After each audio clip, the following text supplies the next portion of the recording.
I was 22 the first time my father publicly humiliated me for my job. My name's Caleb, and at the time, I was working as a janitor at an office building downtown. Not exactly the dream job, but it was honest work. I took pride in it, too.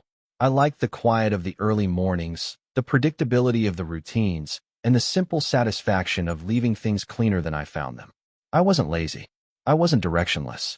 I was saving money, slowly, methodically, and planning for something bigger, something no one in my family cared to ask about. But to my father, that job was the punchline to every joke, the mark of failure. My older brother, Mason, was already working at some financial firm by then, wearing suits and flashing his company credit card like it was a badge of honor. My sister, Leah, had married into money and spent her time curating a picture-perfect life on social media. They were the golden children, shiny, spotless, exactly the kind of people my dad liked to toast in front of company. That Thanksgiving was the first time I realized just how invisible I was to my own family. It was the usual big, extended gathering at my parents' house. Turkey roasting, kids screaming, wine flowing, and adults laughing louder than necessary. I'd shown up with a homemade pie and a six-pack, like I always did. And as usual, no one really acknowledged me beyond a distracted, "Hey, Caleb." Dinner was loud and chaotic, the way it always was, with my dad holding court at the head of the table like he was some kind of emperor. He'd always liked having an audience. And of course, he loved his little speeches. Every holiday, he'd raise his glass and toast to something. Family, health, the good old days. But this time, he went off script. To the kids who made something of themselves, he said, grinning at Mason and Leah. To hard work that actually leads somewhere. And to never ending up cleaning toilets for a living. I remember the pause after he said it. The way everyone chuckled nervously, glanced at me, then quickly looked away. Mason smirked and clinked his glass with Dad's. Leah pretended not to hear, but her husband let out a snort and muttered something under his breath. I didn't say anything. I didn't even finish my food. I stood up, quietly, left the pie on the counter, and walked out the front door. Nobody followed me. Nobody called. Not that night. Not the next day. That moment stuck with me like a shard of glass buried too deep to pull out. It wasn't just what he said, it was the way he said it. Like I was a disappointment he had to laugh off to make himself feel better. Like my life, my choices, my path were just garbage to be swept under the rug. But what they didn't know, what they never bothered to ask, was that the janitor job was never supposed to be the whole story. I had been working nights while taking online business courses. I was learning everything I could about commercial real estate, maintenance, building codes, contracts, zoning laws. Every paycheck I earned from scrubbing toilets and mopping floors went into a savings account that I treated like sacred ground. I had a goal, a timeline, a vision. I wasn't going to be a janitor forever. I just didn't feel the need to broadcast it. Over the years, I showed up to fewer and fewer family gatherings. The invites started feeling more like formalities anyway, mass texts with no warmth behind them. And I didn't mind. I was busy building something real. I bought my first small office building at 26. It was a rundown property near the industrial edge of town. Leaky pipes, outdated wiring, the whole 9 yards. But I fixed it. I managed the cleanup myself. I put in new systems, got it up to code, brought in tenants, and within a year, I was already seeing a return. It wasn't glamorous, but it was mine. By the time I was 30, I owned 3 buildings and had just started my own property management company. I had a team, contractors I trusted, a lawyer on retainer, and a portfolio that was growing faster than I'd ever imagined. I still dressed simply. I didn't post about it. I wasn't trying to prove anything. But I never forgot that Thanksgiving toast. Not once. It wasn't until a couple years later that I saw him again in person. Not at a family event. Not at another holiday dinner. But sitting outside my office building. In the rain. In a wrinkled shirt. Holding a manila folder in his lap, like it contained the last scraps of his dignity. At first, I didn't recognize him. He'd aged badly. His hair was thinner, his posture hunched. The man who used to fill a room with his voice now looked small. He didn't see me approach, just kept staring at the glass doors like he was unsure if he should even go in. When he finally did look up, our eyes met. And the look on his face? It said everything. He knew. But before I say what he wanted, before I explain how it got to that point, you need to understand just how deep the rift in our family ran. How my father's ego, his pride, His need to humiliate and control tore through the years like a slow, burning fuse. Because that Thanksgiving toast was just the beginning. The real fallout started after that. One choice, one snub, one insult at a time, until it all came crumbling down. I didn't stop speaking to my family altogether after that Thanksgiving toast, but something in me shifted. I became quieter, more guarded. Phone calls felt more like obligations than conversations. I kept them short, polite, distant. My siblings didn't notice. My dad certainly didn't. And my mom, well, she never challenged him on anything. She had perfected the art of looking away. Over the next couple of years, the pattern only hardened. Every family gathering followed the same script. Mason would talk about his latest promotion or his new client bonuses, and Dad would nod with pride, throwing out lines like, "That's how you build a future," or, "Now that's a man with direction." Leah would flash photos of her kids in private school uniforms, her husband chiming in with stories about ski trips and backyard renovations. They'd all talk over each other like they were auditioning for the spotlight. And me? I'd just sit there, sipping water, answering direct questions with as few words as possible, waiting for an excuse to leave. The real breaking point didn't come all at once. It started with little things, tiny, cutting remarks Dad couldn't help but throw my way. "Still mopping floors, Caleb? You know, if you'd followed Mason's lead, you'd have a corner office by now. Don't worry, we all bloom in our own way. Some just take longer." He never asked what I was doing with my time. Never asked how my buildings were doing, or how my tenants were, or how I'd gone from one property to 3. And I never told him.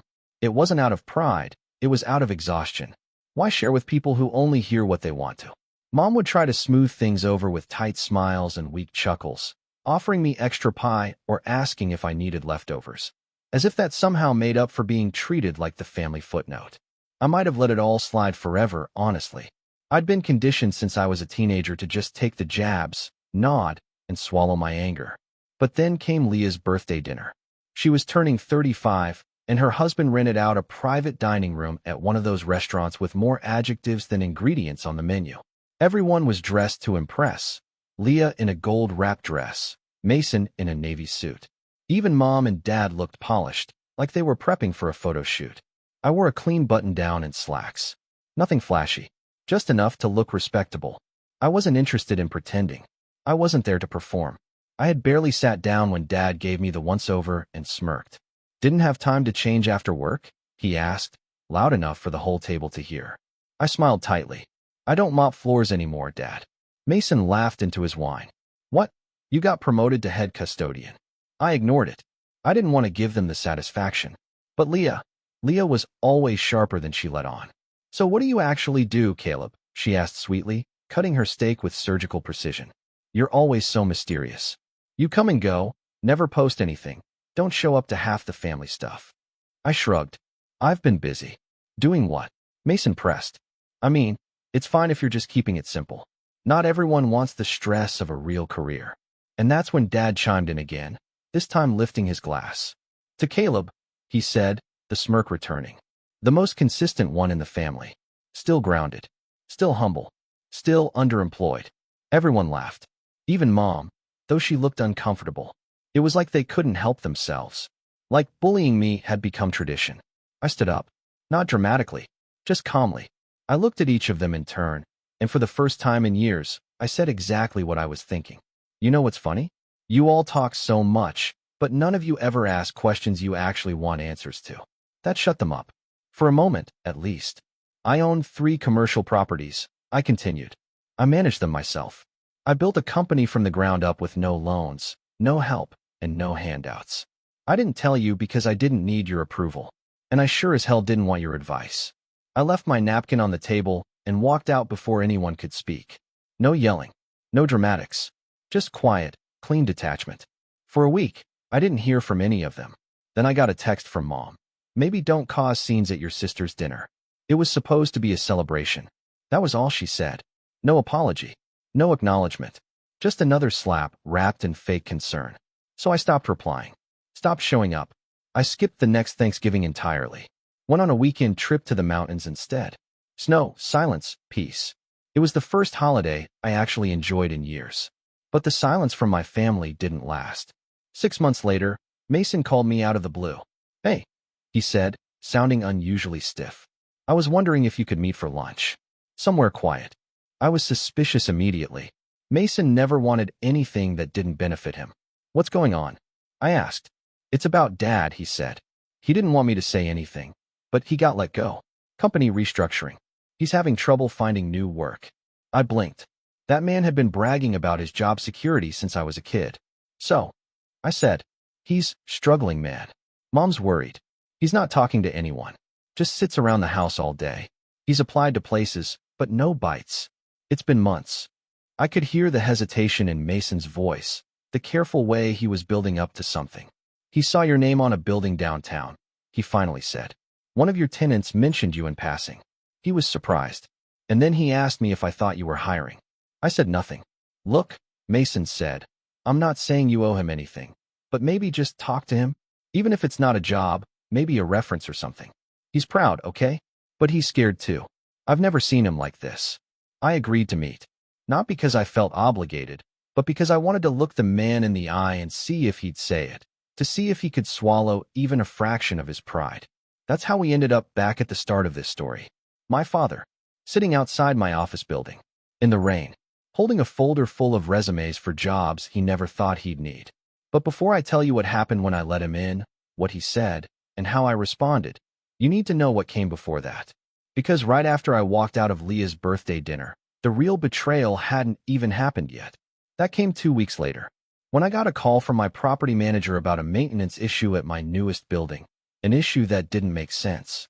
A leaky pipe, a busted lock, a broken HVAC unit, all in 1 week. Things that had just been inspected, things that shouldn't have failed. And then a call from my bank, asking if I'd authorized a series of refund requests and canceled payments from one of my business accounts. I hadn't, which led me to check the internal admin software we used for building operations, which led me to see who had logged in remotely, which led me to one very unexpected email address, an old family email address, one Dad used to have when he helped Mason set up a small investment site years ago. Somehow, some way, he had gotten into my business systems, accessed enough to sabotage the operations. And when I traced the IP, there was no mistake. It came from my parents' house. And that's when the story really changed. I didn't sleep the night I confirmed the sabotage came from my parents' house. I just sat there in the dark, staring at my laptop, the pale glow of the screen painting the walls with a cold, sterile light. The email address, the IP trace, the system logs, it was all right there. My father had not only disrespected me for years, not only belittled every choice I'd made, but now he'd actively tried to ruin what I built. At first, I didn't want to believe it. I went back and forth with myself. Maybe it was a mistake. Maybe it was Mason. Maybe the IP was spoofed. Maybe someone else used the network. I was grasping at anything that would let me avoid the truth. But deep down, I knew. It made too much sense. The timing, the precision, the way everything had hit at once, like dominoes falling. My father didn't understand much about modern systems, but he wasn't dumb. He was a man who'd once managed an entire department, ran audits, handled accounts. He knew how to mess with logistics. He'd just never used that knowledge against me before. Until now. I tried to confront it rationally. I took screenshots. I documented the timestamps. I pulled security camera footage from the offices to show who hadn't been there when the maintenance requests were logged or accounts accessed. I built a quiet case, not for a lawsuit, at least not yet, but for myself, to confirm that I wasn't imagining things, that the betrayal was real. But even knowing the facts didn't make it hurt less. I was hollow for weeks, went through the motions, nodded through meetings, signed papers without reading them twice. My assistant, Lila, noticed first. She kept asking if I was okay, offering to take things off my plate, but I just told her I was tired. She didn't press. She was good like that. Knew how to give space without leaving me alone. The real blow didn't come from the sabotage itself. It came when I finally drove to my parents' house and walked in unannounced. Mom was in the kitchen, frosting cupcakes. Like it was any other Tuesday. She blinked at me, surprised, but smiled. "Caleb, sweetie, you didn't say you were stopping by. Want coffee?" "Where's Dad?" I asked flatly. Her smile faded. He's in the garage." "What?" I didn't answer. I just walked past her, through the living room, past the old pictures of Mason's graduation and Leah's wedding. There were no pictures of me on the walls. When I opened the garage door, he was sitting at the workbench, sorting through a box of old tools like he was waiting for someone to need him. He looked up, startled, and his face stiffened. "Didn't expect to see you here," he said. I held up the folder I'd brought with me. Inside were the printouts of the logs, the traces, the screenshots. I handed them to him in silence. He took one look and scoffed. "You came all the way here for this?" he asked. I waited. He set the papers down on the bench, like they bored him. "So what if I looked into your little business? Thought maybe if you were serious about growing, you could use some structure. Your systems are a mess, Caleb. You're running it like a janitor." My mouth went dry. "You accessed my accounts. You triggered false work orders. You tried to tank client confidence." He shrugged. "I was testing your setup. You're the one who's always so sensitive." I stared at him, disbelief flooding every cell in my body. "You really think this is your version of help? I think you've spent too long thinking small. I thought if you saw where the cracks were, you'd wake up and finally let someone with experience help you run things." I laughed, not because it was funny, but because it was so insane, so self-righteous. That laughter was the only thing between me and screaming. "You didn't help. You sabotaged. You humiliated me in front of the family. And now you break into my systems, and you call it help.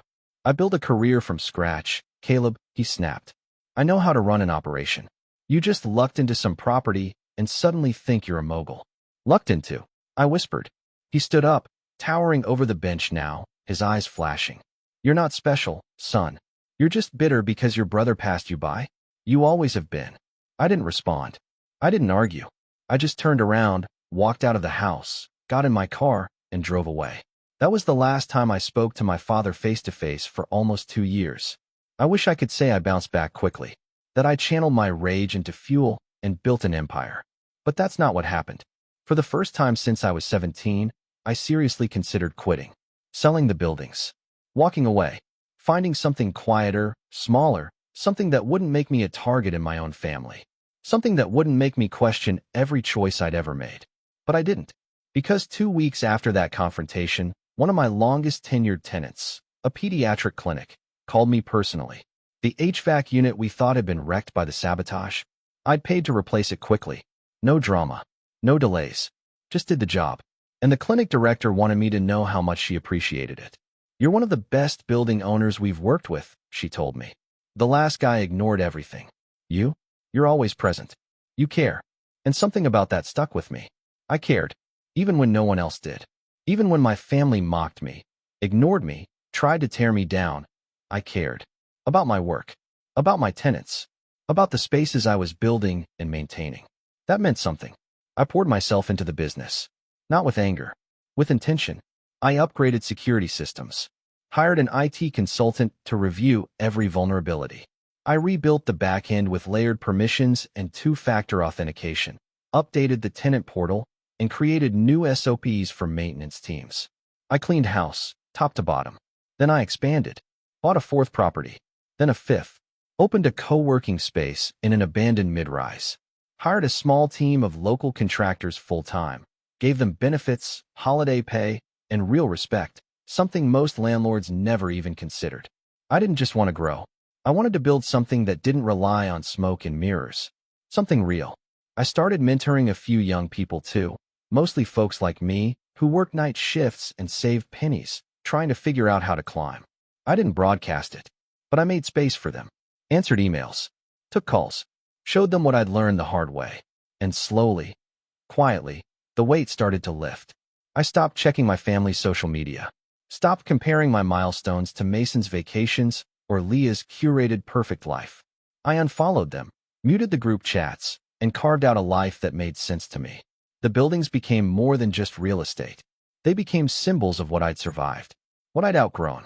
And every lease signed, every tenant retained, every system improved. It all felt like reclaiming a little more of myself. But the past has a way of circling back. And 2 winters later, it did. That morning, I came in early. The sky was gray, soft flurries falling outside the large glass windows of the downtown office building I'd bought 6 months earlier. The coffee machine sputtered to life in the break room. I was reviewing new leasing agreements when Lila poked her head in. "Hey," she said, hesitant. "There's someone outside. Said he's here about a job." I looked up, confused. A walk-in? She nodded. But, Caleb, it's your father. I froze. Then stood, walked to the lobby windows. And there he was. Same man.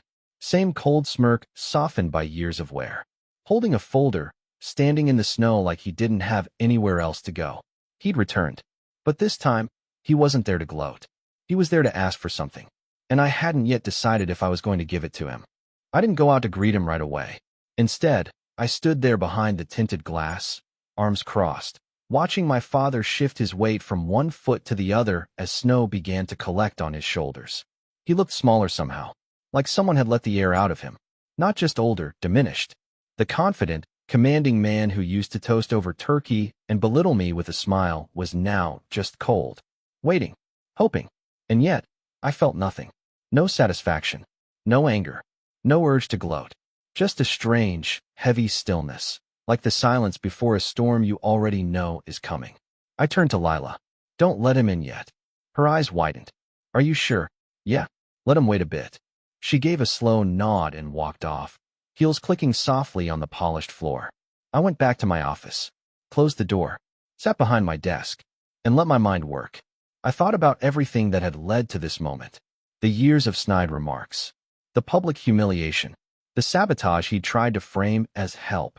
And now, here he was, jobless, desperate, standing outside the building I owned, looking for a way back into something he had no hand in building. The irony was almost too perfect, but I wasn't interested in petty revenge. Not anymore. I wanted something that would last, a message he couldn't ignore, a lesson he couldn't twist into pride. So I started planning. The first thing I did was pull up the folder I kept labeled contingencies. It was where I stored documentation of the sabotage, everything I'd quietly gathered and filed away after our last encounter.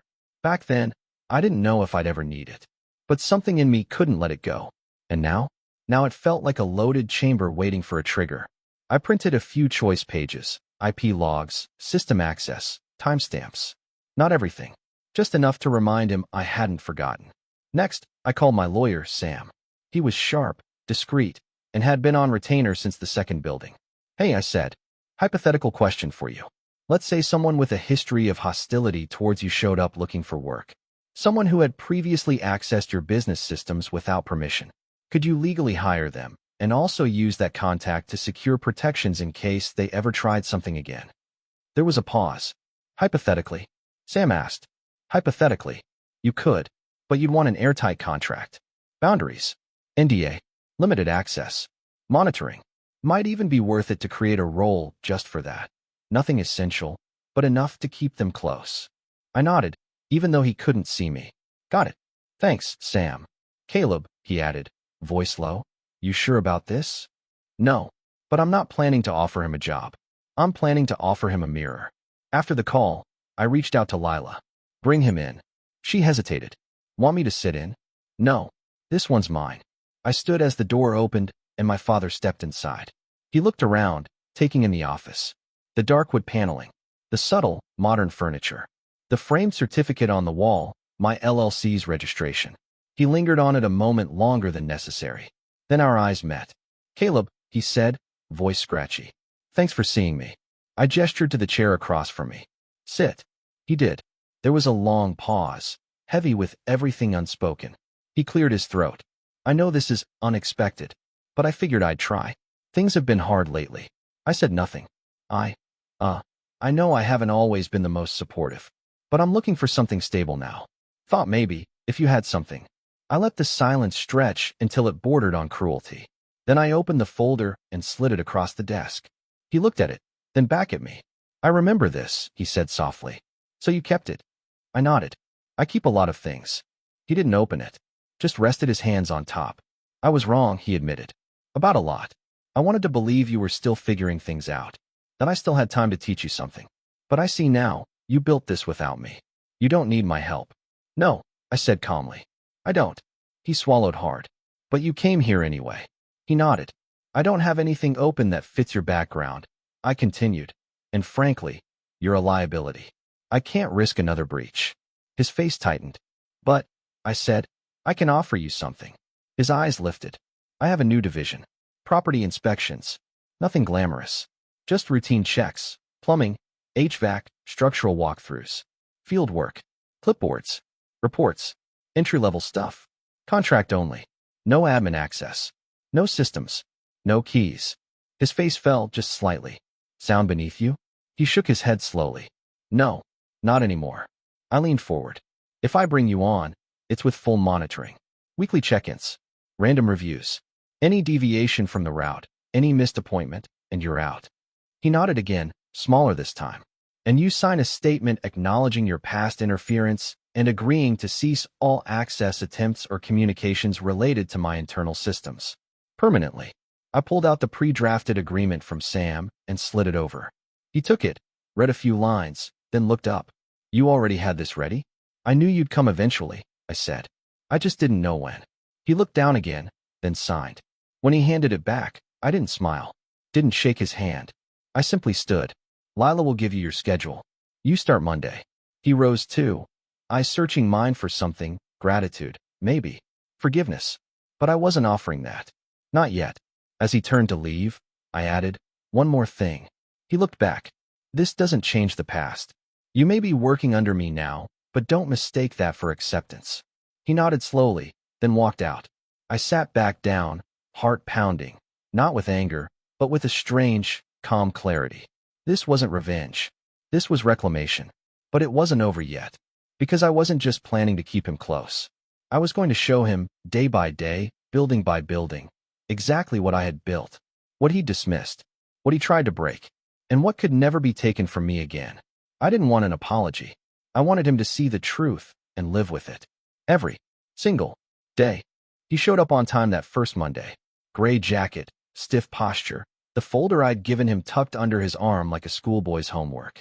Lila handed him the checklist, explained the system, showed him how to scan QR codes posted in each mechanical room and maintenance corridor to verify that he'd completed his inspections.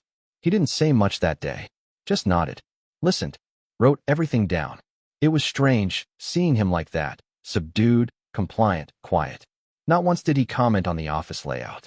Not once did he suggest improvements. The man who once dominated every room with his presence now barely made a sound. But I knew him too well. That silence wasn't humility.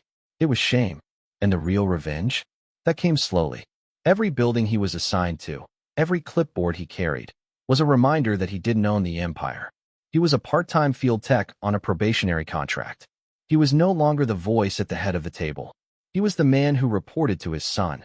The man who once made a Thanksgiving toast mocking janitors was now, by every stretch of the imagination, doing janitor-level work, and under strict surveillance at that. The system I put in place didn't leave room for excuses. Every entry point had a camera. Every QR scan recorded a timestamp. Every tenant could leave feedback. And I made sure his schedule included the very building he once drove past and mocked me for, that dump downtown, he used to call it. The one I had flipped into a co-working hub now full of freelancers, startups, and 2 local newsrooms. A building where, once a week, he now had to check the boiler room, wipe dust off the ceiling grates, and log airflow reports. I never humiliated him in public. I never raised my voice. I didn't have to. I let the silence speak. I let routine be the punishment, the new normal. But the real fallout, the one that cracked his pride into pieces, came from the rest of the family. Because I didn't just stop at hiring him. I updated my will. I made a donation to the private school Leah's kids attended, under my company's name. And I offered Mason's firm a property management contract for one of my satellite buildings on the outskirts of town. When the paperwork came in, he read the owner's name and called me immediately. Wait, you own this place? He asked. Since last quarter, I replied. He paused. Why offer me the contract? Because I believe in giving people opportunities, I said, with a calm he couldn't argue with. You're trying to make a point. No, I said. You made the point for me years ago. I'm just letting it echo. He didn't respond after that. But over the next few months, word spread, quietly, subtly. The family group chats got quieter. The holidays became more awkward. Nobody toasted anything anymore. And at the next Thanksgiving, for the first time in over a decade, I hosted dinner. Not because I missed the noise, or the rituals, or the empty compliments, but because I wanted to change the story. The table was long, set with dark green napkins and gold-accented plates. Lila helped organize the caterer. A few of my close friends came, along with their families. Mason showed up alone. His wife had a thing. Leah came late, dragging her husband and kids, eyeing the place like she was casing it for comparison. Dad arrived last. He didn't knock. He just stood outside until someone opened the door. When he walked in, I noticed something had changed. Not in his face, not in his voice, but in the way he didn't look at anything. Not the chandelier, not the art, not the velvet curtains. It was like he'd trained himself to avoid measuring, avoid reacting, avoid being seen seeing. I let the room settle before I stood at the head of the table. Everyone turned to me, and I raised my glass. To old roles, I said. The ones we outgrow. A few chuckled. Some looked uncomfortable. Dad said nothing. I continued. To new beginnings. Earned, not handed. Leah looked down at her plate. Mason cleared his throat. To the people who build quietly, I added. To the ones who were underestimated. Dismissed. Ignored. Now the silence was thick. And to the ones who learn, sometimes too late, who the real builders were all along. I clinked my glass gently against the one in front of me, then took a sip. Nobody said a word. After dinner, while the others made polite conversation or hovered around the dessert table, Dad stepped out onto the back patio. I followed. He didn't look at me. I don't know what you want from me, he said quietly. I come to work. I don't complain. I stay out of your way. I don't want anything, I replied. Not from you. He looked down at his hands. They were shaking slightly. I'd never seen them do that before. I'm sorry, he said. Not loud. Not rehearsed. Not even fully formed. But it was real. And I nodded. Okay. We stood there for a while, just breathing in the cold air. He didn't ask for more. I didn't offer. But when he came to work that Monday, he was 15 minutes early. And he stayed late. Months passed. Then a year. His contract ended, but I extended it. Slightly better pay, same role. He never asked for more.